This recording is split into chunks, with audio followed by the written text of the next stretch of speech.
स्त्री टर्मिनोलॉजी का मतलब है रहस्य, मिस्ट्री। आप उसके बारे में सब कुछ जान नहीं सकते। प्रकृति है, रहस्य है, आप उसके बारे में सब कुछ नहीं जान सकते। धरती है, धरती क्या कर रही है, कैसे कर रही है, कैसे होता है, कैसे एक बीज गिरता है वृक्ष बन जाता है, कितना बड़ा रहस्य है।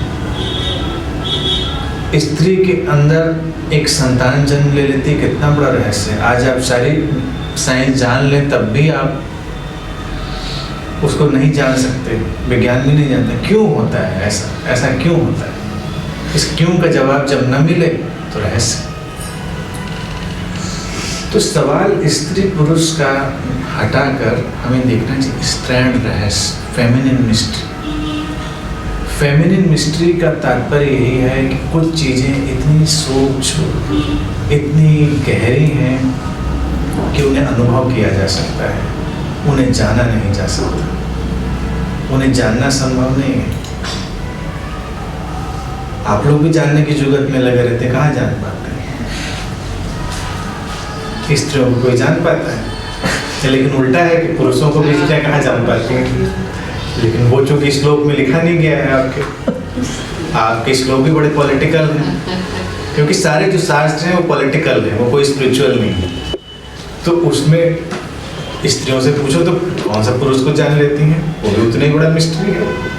लेकिन पुरुषों को बड़ा मजा आता है ये पढ़ के कि स्त्रियाँ तो रहस्य हैं, उन्हें जाना नहीं जा सकता। तो तुम्हें कौन सा जाना जा सकता है? कोई नहीं जान सकता। ये अस्तित्व ही रहस्यमय है, और उसी का जो डिपिक्शन है वो अलग अलग तरह से किया गया है। इसको जानने का सबसे अच्छा तरीका यही है कि अपने जो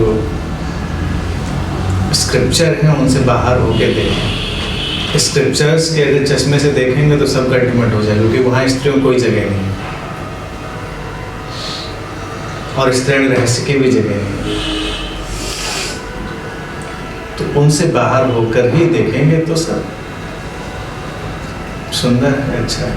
एनलाइटनमेंट के साथ दोनों घटेंगे एक साथ साइमल्टेनियसली।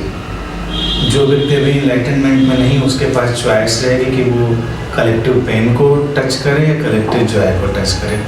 उसके लिए अच्छा ये होगा कि कलेक्टिव जॉय को टच करे, थोड़ा उसको साहस बना रहता है, सुकून रहता है, आगे चलता रहता है।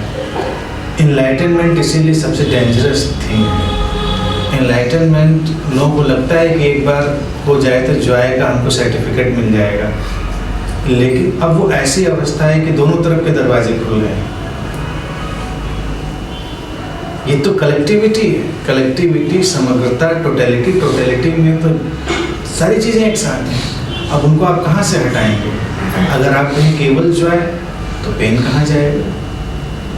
वो भी तो एग्जिस्ट करता है। रोशनी तो अंधेरा कहाँ जाएगा? टोटलिटी में सारी संभावनाएं एग्जिस्ट करती हैं। तो जितनी मैक्सिमम पोलैरिटी होती है उतनी वहाँ पर घट जाती है। तो इसीलिए एनलाइटनमेंट भी अपने आप में ऐसी मिस्ट्री है जिसको जब तक वहाँ ना हो व्यक्ति बताना मुश्किल है कि एक हाथ की तरफ कलेक्टिव जॉय है, दूसरे हाथ की तरफ कलेक्टिव पेन है। व्यक्ति ट्रांसेंड इस ड्युअलिटी को तभी करता है तो दोनों को अच्छे से जान लेता है, दोनों के प्रति डिटैच हो चुका होता है। वो एक तीसरी अवस्था है, लेकिन पहली दोनों अवस्थाएं ही उस तीसरी अवस्था की तरफ ले जाती हैं। और अंतिम बात आज की, भारत में जो तंत्र विज्ञान रहा, तंत्र की साधना में उन्होंने इसी बात की ओर इशारा किया। इसीलिए तंत्र में शिव शक्ति की बात, स्त्री पुरुष की बात, सारी बातें एक साथ हैं। और तंत्र में वो छोटा सा सिंबल बनाते हैं, बड़ा बेसिक सिंबल उनका है ट्रायंगल, त्रिकोण का। पहले दो कॉर्नर और फिर एक ट्रांसेंडेंटल थर्ड कॉर्नर, यानी कि दो डुअलिटीज को जानकर वहीं से यात्रा ऊपर की तरफ वर्टिकल जो नॉन डुअलिटी में ले जाती है।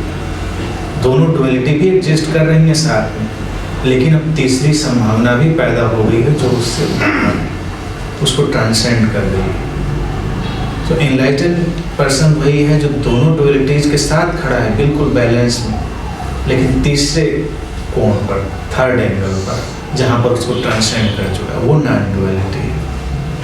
तो ऐसा ही है पूरा जीवन। ठीक है, आज के लिए